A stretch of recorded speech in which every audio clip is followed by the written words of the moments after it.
Okay, day 2, walking and talking. I'm in Melbourne. I'm near, where am I? Clifton Hill, near the most beautiful looking Macca's. And if you don't know it, you should Google it, because it's like a heritage listed McDonald's, there's a lot going on in that itself. So I've got my live show coming up. My redundancy is almost finalised, so my transition to being, self-employed through like the content that I'm doing with brands, which we have about 5 or 6 jobs on the go at the moment, which is awesome, which is really, really cool. And then this live show coming up, 26th of November, on Monday nights, which is last night. I'm part of a writing group with some really, really cool writers. Jack Post from, does Hamish and Andy's podcast. Oh, I was going to walk. Hang on, let me show you. I was going to walk through this, but I don't know if you can see that. I'm not going to do that. I'm going to walk back on the path. Jack Post from, Hamish and Andy, Christian O'Connell show, and he's, off doing his own stuff now out of radio. He started this little writers club on Monday nights, and we all get together and we have 10 to 15 minutes each. Who else is in there? Broden Kelly from Auntie Donna, Ryan Shelton. He's just such a good bloke. Josh Garlop, who is so clever. The boys from Swag on the Beat, very intelligent boys who work their asses off. Sam Garlop, he's great. He's just a ripping bloke. And James McLennan, also a ripping bloke. Worked with him a fair bit at my ex-job. So we all just kind of talk through what we're up to, and I kind of have been toing and froing how I tackle this live show, and I'm shitting my pants. There you go, there's a scoop. Fucking shitting myself. I've bitten off a lot more than I can chew, but at the same time, I think with AI and all that kind of stuff coming in, paying for a ticket and seeing someone live is AI proof. Hence why I think I just have to get good at it. I have no choice but to get good at it. There's flooding down here, so we can't go down. Let me show you. It's been raining terribly in Melbourne. Oh, wow. Okay, let me just show you. Wait for it. That looks pretty hectic down there. I mean, it's not flooding the path, but yeah, I guess I can't go. Camera's got a good zoom, doesn't it? So I've been trying to work out how much do I do of live mic in hand jokes? How much do I do of videos? And a mixture of both, plus bringing audience up on stage. Trying to work this hour out has been, just tough. And I've got to just start getting out and doing open mics and rooms and getting myself just on stage testing these jokes. But what I'm trying to figure out, and I don't know if anyone's, maybe you can let me know in the comments. Also, side note, a good friend does teeth whitening. Don't know if that's going to look any good. I just got my teeth whitened and they're so sensitive now. So if you see me wincing in pain, it's from that. But yeah, in an hour-long show, if you saw some really well done, almost short films done in, they're sketches, but they're highly produced and almost feel like films, would you be down for a few of those in between stand-up bits, almost like setting up in jokes and then throwing to videos? Because honestly, I'm really comfortable in that space. Being able to have ripping videos to show, but at the same time I don't want to be like using them as a cop-out, if that makes sense. Plus the audience interaction, that's going to be really hard to test. You know, I could end up just being like, yeah, bombing on stage with guests on, you know, with this people from the audience on stage. Shit. It's just a scary thought. Fuck, I don't know where I'm going. I'm going to come back the other way. I've got to pick my path better for these walk and talks. And plus there's cars waiting at traffic lights, and we've already talked about how much this kind of shit makes me uncomfortable, but even day 2 I feel better just talking on camera. I just don't like other people watching me do it. Hence why I try and go to secluded areas. Maybe why creeps like to come to secluded. I won't finish that thought. Yeah, so an hour long show is just really terrifying.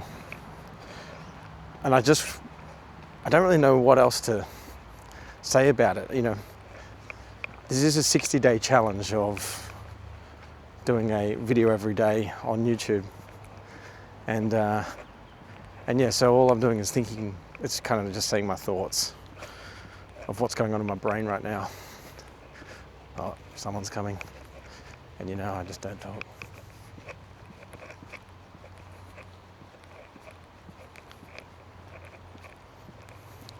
Not even a look. Yeah, so I'm just using this to get better at looking at you and talking. Sorry, it's boring.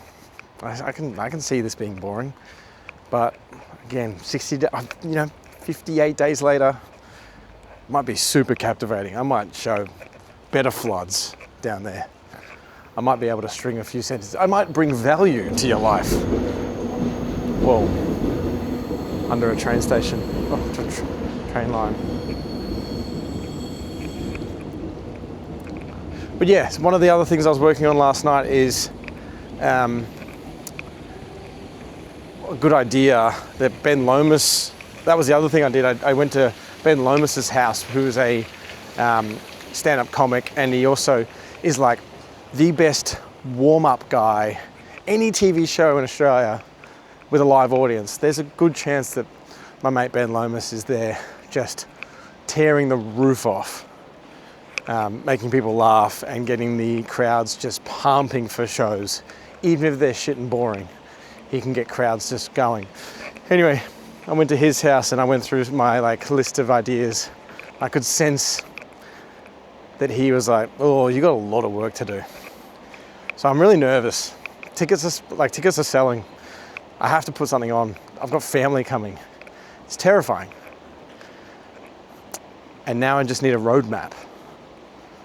I just need to have a good game plan, and yeah, sorry, I digress. What I was going to say is there's one idea where I do essentially a video before I come out on stage, which is like every couple on their way to the show tonight. And I imagine that there's a lot of like mums that follow my Instagram or TikTok, and a lot of like probably blue collar workers who are like, never heard of this loser. Or they might be like, you know, the wife might remind them, yeah, I shared that video with you once. And they go, oh yeah, I think that rings a bell. So I reckon that's the dynamic of people who are coming mostly.